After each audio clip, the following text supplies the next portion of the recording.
2 పంటలకు నీళ్ళు ఇచ్చినా మీరు ఎందుకు ఓడిపోయారు? ఎందుకంటే అది మామూలు విషయం కాదు. వాస్తవం. 2 పంటలు నీళ్ళు ఇచ్చారు. రెండోది ఇప్పటికి మీరు పోయిన పెద్ద కాన్వాయ్ అవుతుంది కదా మీ అంట.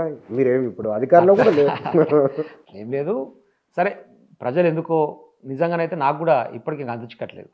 ఒకవేళ నా తరపున ఏదైనా పొరపాటు జరిగితే 100% మార్చుకొని దాన్ని ఏమంటారు సవరించుకోవాల్సిన అవసరం 100%. బట్ ప్రభుత్వంగా ఒక నీళ్ళనే కాదు కదా, సంక్షేమ కార్యక్రమాల విషయంలో, అభివృద్ధి కార్యక్రమాల విషయంలో అద్భుతమైన రోడ్లు. తుంగతుర్తి నియోజకవర్గం నేను పోయినప్పుడు ఏముండే అండి, కనీసం ఒకసారి బండి తిరిగి వస్తే నేను షెడ్కే పోవాల్సి వచ్చిన పరిస్థితి ఉంటుండే. అద్భుతమైన రోడ్లు, అద్భుతమైన ఇన్స్టిట్యూషన్స్, వసతి విషయంలో, కరెంట్ క్వాలిటీ విషయంలో, డెవలప్మెంట్ ఎక్కడ కాంప్రమైజ్ కాలే, అలా చర్చలేదు. ఈవెన్ నా విషయంలో కూడా పొద్దున్న లేసి నాకు ఒకటి ఇసుకంట కట్టి ఇసుకలు సంపాదించిన ఎందుకో బదనాం చేసారు. ఆ బదనాం ప్రజలు నమ్మిరు ఏందో నాకు తెలియదు. కానీ నేను మళ్ళీసారి చెప్తున్నా, ప్రతి ఇంటర్వ్యూలో చెప్తున్నా, గతంలో మీకు కూడా చెప్పినా, నేను మళ్ళీ చెప్తున్నా, 10 సంవత్సరాల 10 లక్షల రూపాయలు సంపాదించినట్టు ఉంటే ఇసుక మీద నేను దేనికైనా సిద్ధం. మళ్ళీ చెప్తున్నా. ఎందుకు జరిగింది ఆ ప్రచారం? అట్లా కారణం ఏంటి? ఇప్పుడు నా దగ్గర ఇసుక రీచ్లు ఉంటాయి వాస్తవం. ఆ మూసి కొనాల లిఫ్ట్ చేస్తారు, అక్కడ సిల్ట్ పడ్డప్పుడు తీస్తారు. ఆటోమేటిక్గా గవర్నమెంట్ నుంచి డైరెక్ట్ పర్మిషన్, డైరెక్ట్ టెండర్ పాడుకుంటాడు, వస్తాడు, తీసుకుంటాడు, పోతాడు. ఆ రోడ్డు మీద లారీలు పోతున్నప్పుడు కనపడేసరికి కొద్దిగా ఇదేదో పోతున్నది వస్తున్నది అనేది ఉంటుంది. దాంట్లో ఎందుకో నమ్మిరో ప్రజలు ఏదో చేశారు. దానికి మించి ఏమైందంటే, మొదటి నుంచి నాకున్న క్యారెక్టర్, అమ్మ నాయన పుట్టి పెంచిన పరిస్థితులు అనుకోండి, మా అమ్మ నాయన 2 ఎంప్లాయీస్ ఉండి ఉన్నంతలో కొంచెం ఉన్నత కుటుంబంగానే ఉండి, గొప్ప కుటుంబం కాకపోయినా ఒక దగ్గర ఆశించే పరిస్థితులు లేవు. మనం 2 రూపాయలు సాయం చేయగలిగే పరిస్థితులు. మొదటి నుంచి అదే కల్చర్లో పెరిగిన నియోజకవర్గంలో కూడా కొంతమంది ఎవరైనా ఆశ్రయించినప్పుడు నా చేతనైనా సాయం చేసుకుంటూ పోయినా. నేనేమో నాకున్న పరిధిలో, నాకున్న పరిచయాల్లో చిన్న రియల్ ఎస్టేట్, హైదరాబాద్ ఏదైనా దందా చేసుకొని 2 రూపాయలు సంపాదించుకొని మనం పోయినాం. నియోజకవర్గంలో తలకిందలుగా తపస్సు చేసినా నేను వెళ్ళిపెట్టా ఫైనాన్షియల్ ట్రాన్సాక్షన్స్. నా తంబ్రులు ఇది, నువ్వు గుర్తుపెట్టుకోండి. మిమ్మల్ని ఎవరైనా అడిగినా కూడా నా తరపున మీరు నిక్కచ్చగా చెప్పేది. నియోజకవర్గంలో నేను వెళ్ళిపెట్టా, నా తంబ్రులు.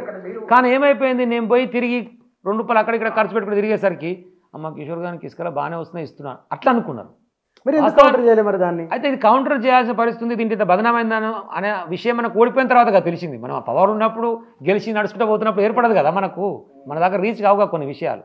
ఒకటి వాస్తవం ఏంటంటే, నా ఎమ్మటున్న వాళ్ళు కూడా దాన్ని తిప్పికొట్టడంలో సఫలీకృతులు కాలేకపోయారు.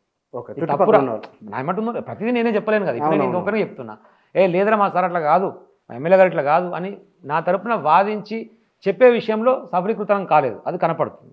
సరే, ఓవరాల్గా 11 నియోజకవర్గాలు ఓడిపోయినప్పుడు నేను ఒక్కని కాదు, సరే నేను గాదర్ కిషోర్ గారు ఇసుక బదనంతో ఓడిపోయాను అనుకున్నాను. మాట ఎర్రబెల్లి దయాకర్ రావు, ఇటు శేఖర్ అన్న, అటు సునీతక్క, ఇటు మా శ్రీమతిలింగయ్య గారు, ఆ పైన అందరూ. దానికి ఏం కారణాలు తోలాడాలి నాకు కూడా అర్థం కావట్లేదు.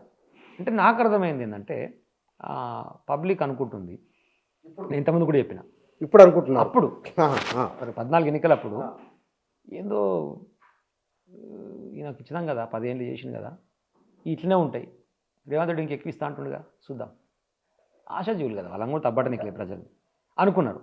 అనుకున్నప్పుడు నేను మన పల్లె ప్రవీణ్ రెడ్డి మనోడు ఉండు కదా, విద్యార్థి నాయకుడు మాతో ఉంటుంది కదా, ఆయన ఒకరోజు ముచ్చటికి ఇట్టే మాట్లాడుకుంటే చెప్పాడు. అంటే మా దగ్గర ఒక రోజు దిగినా, ఏదో కారు లేకుంటే ధన్మని పోదామని ఆటో ఎక్కిన, అయితే సమ్ హరినాయక్ అన్నాడు. మాట్లాడుకుంటా ఏం సంగతి ఎట్లా నడుస్తుందా, ఏముందా అంటే, ఈసారి ఎలక్షన్స్ ఏం చేస్తున్నావు అంటే, సార్ నేను కమ్యూనిస్ట్ ఉంటే తర్వాత టీఆర్ఎస్లోకి వచ్చిన, నా దేవరకొండ ప్రాంతం, కానీ ఈసారి మాత్రం ఎందుకో కాంగ్రెస్కి వేయాలి సార్ అన్నాడు. అంటే ఎందుకు అన్నాడట. అంటే ఏమో సార్ అందరూ అంటారు కదా సార్, 10 ఏళ్ళు అయింది కదా, ఒకసారి అలా కూడా ఇద్దాం ఏంది అంటారు కదా సార్, కారణం చెప్పరు. అంటే ఎందుకే మరి నాది కూడా దేవరకొండ గుర్తుపెట్టినా సార్, అరే మీరు పల్లెప్రవీణ్ రెడ్డి సార్ గుర్తుపెట్టినా సార్, మళ్ళీ టీఆర్ఎస్ఏ, మళ్ళీ నేను టీఆర్ఎస్ఏ అంటుండు, డ్రైవరు ఆటో డ్రైవరు నేను టీఆర్ఎస్ఏ అంటుండు, మళ్ళీ కమ్యూనిస్ట్ ఉంటే గతంలో అయినా కూడా ఇప్పుడు కాంగ్రెస్కి వేయాలి, టీఆర్ఎస్ని గిట్ట మాట్లాడేది ఏంటంటే సమాధానం లేదు. అయినాక ఏందా మరి దేవరకొండకు మనకు మంచిగా మిషన్ భగీరథ నీళ్ళు ఇచ్చే ఫ్లోరిన్ నుంచి మనకు తీసుకొచ్చి మనకు పాలమూరు ఎత్తిపోతల పథకం చేసి తిప్పలబడుతుంది సార్, ఎస్ఎల్బీస్ కూడా కంప్లీట్ చేస్తూ అంటుంది, రేపు నీళ్ళు వస్తున్నాయి కదా మనకు అంటే, అవును సార్ ఇప్పుడు కేసీఆర్ కోటేయకపోతే కాలువలు అడ్డం పడుకొని నీళ్ళు ఆపుతారా సార్, ఆయనకు ఏం చెప్తుంది సమాధానం? కేసీఆర్ కోటేయకపోతే ఇప్పుడు వచ్చే కాలువ నీళ్లకు కేసీఆర్ ఏమైనా అడ్డం పడుకొని నీళ్ళు ఆపుతారా? నీళ్ళు ఎట్లా వస్తాయి కదా సార్, వేసినాయకున్న కేసీఆర్కి అయితే నీళ్ళు వస్తాయి కదా, వచ్చేసినాయి కదా ఆల్రెడీ. అట్లనే అన్నీ రెగ్యులర్గా ఇప్పుడు రైతు బంధు అనుకో, ఇంకా పెన్షన్ల విషయంలో అనుకో, కళ్యాణ లక్ష్మి విషయంలో అనుకో, ఎరువుల విషయంలో అనుకో, కొనుగోలు చేసిన ధాన్యం విషయంలో అనుకో, ఇవన్నీ కేసీఆర్ చేసినవి ఏవి ఆగవి ఇట్లనే ఉంటాయి కదా, ఈయన ఇంకా బెటర్గా ఇస్తా అంటుండు కదా కేసీఆర్ కంటే అనేటువంటి ఒక ఆశల ప్రజలు పోయేమని నాకు అనిపిస్తుంది.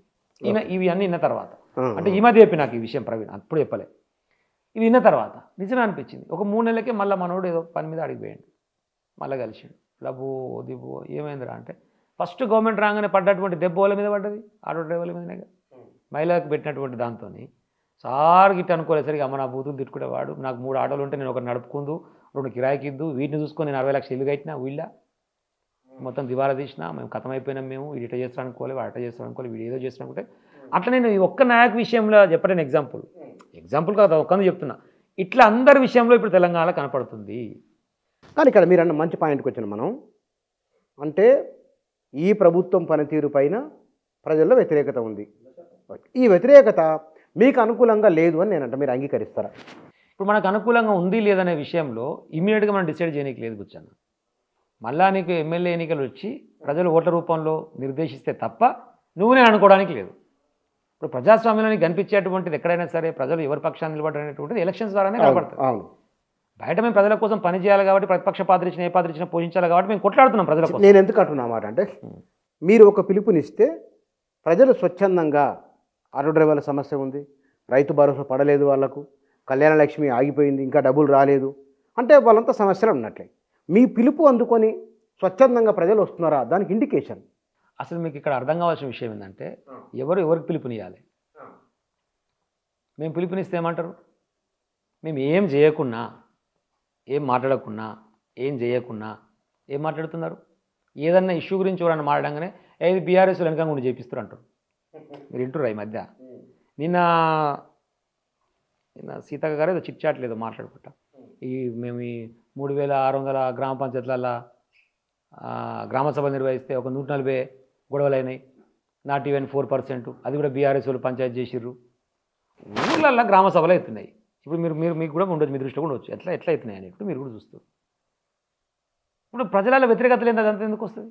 ఒకటి, పబ్లిక్ ఉండేటువంటి ఇంటెన్షన్లో ప్రతిపక్ష పాత్ర పోషించాలి తప్ప నా ఇంట్రెస్ట్ ప్రజల మీద రుద్దొద్దు. అర్థమవుతుందా? మేము పిలుపునిస్తే ప్రజలు రావాలంటే అది నా ఇంట్రెస్ట్ అవుతుంది. ప్రజలలో నిజంగా ఏం సమస్య ఉందో దాని గురించి మేము మాట్లాడాలి, మా పని ఇప్పుడు అది ప్రతిపక్షంగా. అందుకనే ఎవరైనా సరే ఒక ఇష్యూకి సంబంధించింది మన దృష్టికి రాగానే భవన్లో కూర్చోబెట్టడం, మాట్లాడడం, అది లఘుచర్ల ఘటన ఇష్యూ అయింది, మాట్లాడతాం, ప్రశ్నిస్తాం. అట్లాంటివి సందర్భం వచ్చినప్పుడు మాత్రమే దాని గురించి మాట్లాడి ప్రశ్నిస్తాం. ఈ పట్టిన రైతుకు సంబంధించిన విషయంలో నువ్వు మాట దాటుకుంటూ పోతున్నావు కాబట్టి, రైతుకు సంబంధించినటువంటి విషయంలో నువ్వు తప్పు చేస్తున్నావు, రైతు ధరణ కార్యక్రమాలు పెట్టుకుంటూ పోతున్నావు. దానికి పబ్లిక్ వస్తారు అద్భుతంగా. మన షాబాద్లో కూడా అయింది.